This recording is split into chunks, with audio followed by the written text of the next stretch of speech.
हम भारतवंशी, आप देख रहे हैं एक नजर इंडिया। अभी हम बेगूसराय जिले के मंसूचक प्रखंड अंतर्गत हैं। भाई साहब, ईडी नाम सुनते ही अच्छे खासे लोगों को हालत गंभीर हो जाता है। इसी प्रकार जैसे ईडी की छापेमारी होती है गरीब के घर में, भुंजा बेचने वाले के घर में, गोलगप्पे बेचने वाले घर में, तो भाई साहब लोग तंग रह जाते हैं। यानी 1-2 रुपये नहीं, यानी पूरे 400 करोड़ रुपये। अच्छे खासे लोग हटोले करके तो सो जाते हैं, एसी में रहते हैं, विदेशों की दौरा करते हैं, एंजॉय करते हैं, लेकिन गरीब भाई साहब फंस जाते हैं। गरीब इसलिए फंस जाते हैं क्योंकि इन्हें शिक्षा की अभाव होती है। शिक्षा के अभाव होने के कारण ये लोग फंस जाते हैं। ईडी डायरेक्ट यानी 11 घंटों तक इनके घरों में छापेमारी किए, लेकिन ईडी साहब को क्या लगा, यानी घंटा, कुछ नहीं उनको हाथ लगा, क्योंकि भाई साहब ये लोग निर्दोष थे। यानी कहा जाए तो इनको यूज किया गया। यूज मतलब समझ रहे हैं भाई साहब, यानी पैसा किसी और ने निकाला और इनका खाता सिर्फ लिया गया। तो चलिए भाई साहब, यही आपका नाम क्या है? रजनीश।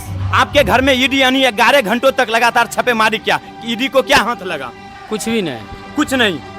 तो आखिर ईडी यानी पुलिस वाले, यानी कहा जाए तो प्रवर्तन निर्देशालय यानी आर्थिक खुफिया एजेंसी यानी वित्त मंत्रालय के अंतर्गत होता है। यानी तेजस्वी यादव यानी लालू परिवार के घर में भी कई बार ईडी उनके दफ्तर में गए हैं, लगातार छापे मारे। अच्छे खासे नेता के घर में लगाते हैं वो, समझ गए? तो सेम गरीब के घर में आज ईडी छापा मारने आए भाई साहब, लेकिन कुछ नहीं लगा। लेकिन इनको समझा, ईडी महोदय को भी बहुत बहुत धन्यवाद देंगे, क्योंकि इन लोगों को समझाया बुझाया कि आपकी एक छोटी सी गलती के कारण आपके घर में पुलिस आया और ईडी तक को भी यहाँ उतरने पड़ा। यानी समसा एक गरीब गांव में, समझ गए, दलित बस्ती में आना पड़ा। लेकिन आज मैं आप लोगों को बताने का प्रयास करते हैं कि आप फ्रॉडगिरी से आप हमेशा सतर्क रहिए। आप गरीब हैं तो सोच समझ कर किसी को खाता दीजिए, अपना मोबाइल दीजिए, अपना सिम दीजिए, बहुत सोच समझ के।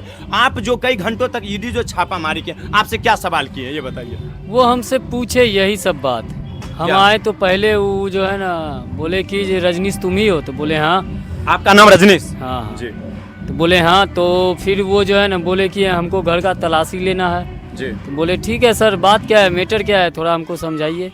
तो फिर बोले क्या जो हम ईडी से हैं, तो ईडी हम नहीं जान रहे थे किसको बोलते, ईडी क्या होता है ये भी आपको मालूम था। ठीक है, तो हम बोले कि सर हम नहीं समझे ईडी क्या है जी।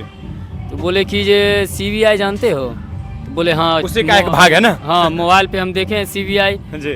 तो बोले हाँ, इसके बारे में तो हम मोबाइल पे देखे हैं तो जानते हैं थोड़ा। तो आपसे क्या सवाल पूछा गया और बताइए? हमसे सवाल पूछा गया कि जो मतलब तुम क्या करते हो? हम बोले फ्लिपकार्ट में काम कर रहे हैं। यानी कोरियर का काम करते हैं? हाँ। फ्लिपकार्ट में सामान घर घर पहुंचाने का काम करते हैं ना? वाला काम करते हैं। तो उसके बाद बोले वो हमारा ऊपर सच में आपके खाते से सर यानी 400 करोड़ रुपया निकला हुआ है? सच में नहीं, आपके खाते पर आया है कभी? नहीं, कभी नहीं। तो कितने घटोला बताया आपको ईडी? ईडी हमको घटोला और कुछ नहीं बताया। तो क्या बताया आपके खाते के लेकर? क्या सवाल जो है तो खाते उते कुछ नहीं चेक किए हैं। ठीक, केवल मेरा घर मतलब तलाशी किए। घर में क्या क्या तलाशी किए हैं? क्या कोई बोरा चेक किया, अनबारी चेक किया, बक्सा पेटी चेक किया? बक्सा पेटी, अनबारी उनबारी सब कुछ चेक किया। कहीं भी कैश बरामद या कुछ भी सामान बरामद नहीं हुआ?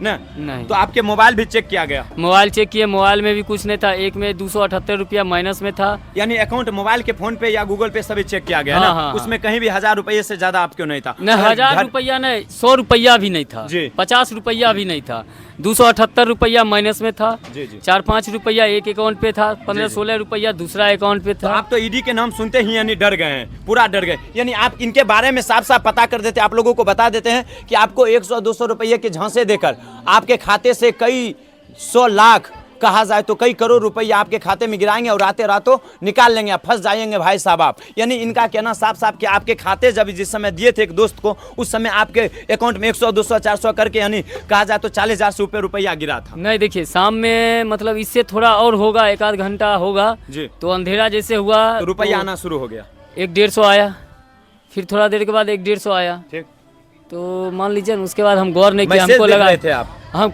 नंबर तो हम अपना जो चलाते हैं पर्सनल वही नंबर दिए थे। वो बोला था हमको कि दूसरा नंबर दो, बट हम बोले कि हम नंबर चेंज नहीं करते। आपने एटीएम किसी और को दे दिए होंगे, ईमानदारी से बताइए। एटीएम हमारा नहीं आया था। तो वो पैसा कैसे अपने आप निकल गया? अब कैसे निकला ये तो आपने 1-2 रुपया या 5 पैसे के लोभ में आपने किसी को खाता दिया? हमको जो है ईमानदारी पूर्वक बताते हैं।